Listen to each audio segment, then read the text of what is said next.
Hello and welcome to Trojan Talk. I'm your host, Aaron Taylor. Today we'll be talking about the upcoming Troy Fest, and my guest today is one of the organizers of this year's event, Morgan Drinkard. Morgan, thanks for joining me here today. Thank you for having me. And as I mentioned, Troy Fest, a fun-filled weekend here in Troy. Probably one of the biggest community events here in town. But for folks out there who are a little unfamiliar with what the event's all about, tell us a little bit, what is Troy Fest? Troy Fest is the premier fine art and craft festival in the central Alabama region. And we work year-round to make sure that we just have the best weekend here in downtown Troy.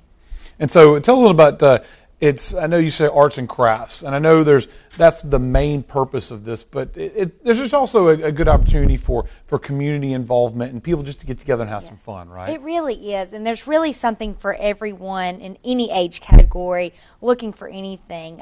We do have artists that sell products. We have crafts, handcrafted items. We have entertainment for all ages. We have food vendors, which are a favorite for some. I know one of my favorites.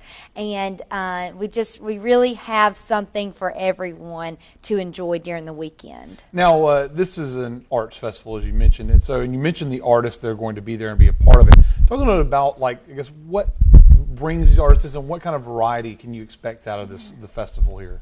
We really try to have a large variety of artists. This is a juried art festival, which means that artists have to apply and be accepted into this festival. And in doing that, we try to ensure that we do offer a variety of artists with different types of pieces. And so we have pottery, we have stained glass, we have textured paintings, we have traditional paintings, we have portrait artists that will paint on site, we have landscape artists, we have some of our favorites that have been around for years, Charles Adams with his glass, we have Coach Ward with his birdhouses, and we even have handcrafted children's clothes and food and soaps. I mean, everything from fine art down to handcrafted items. And I know one of the things is that there are vendors there selling, but I know another fun aspect of it, you mentioned that there are portrait artists there, but also there's artists doing demonstrations there as well.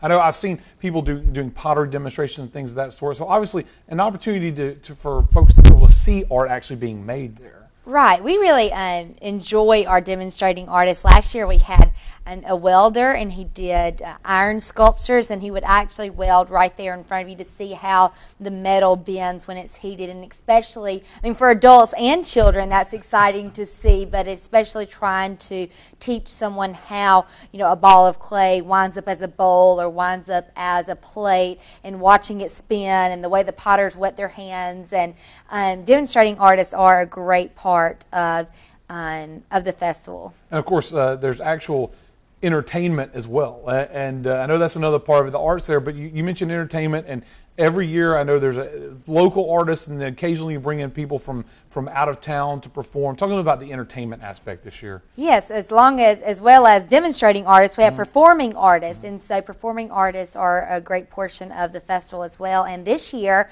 we have professional cloggers from the Bailey Mountain Clogging Group, and clogging is such a phenomenon. Everyone from children to adults loves watching how they move so fast with their feet and the rhythm to the music, and it's a type of dance, and so we're really going to enjoy some clogging.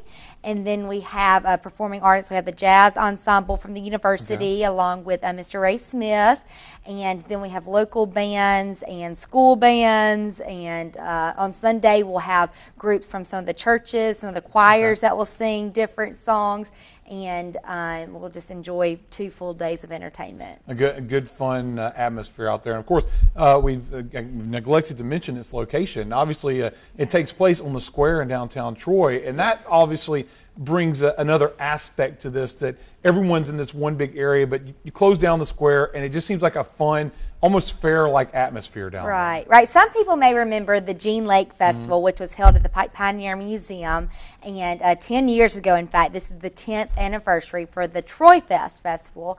And when they moved it in town, they named it the Troy Festival. And it's in downtown on the square, like you said, just right in the middle of all the action. And, the merchants that are around the downtown square enjoy this weekend just as much as we do. We plop right in the middle of their area and just enjoy downtown Troy. And now the dates for Troy Fest this year.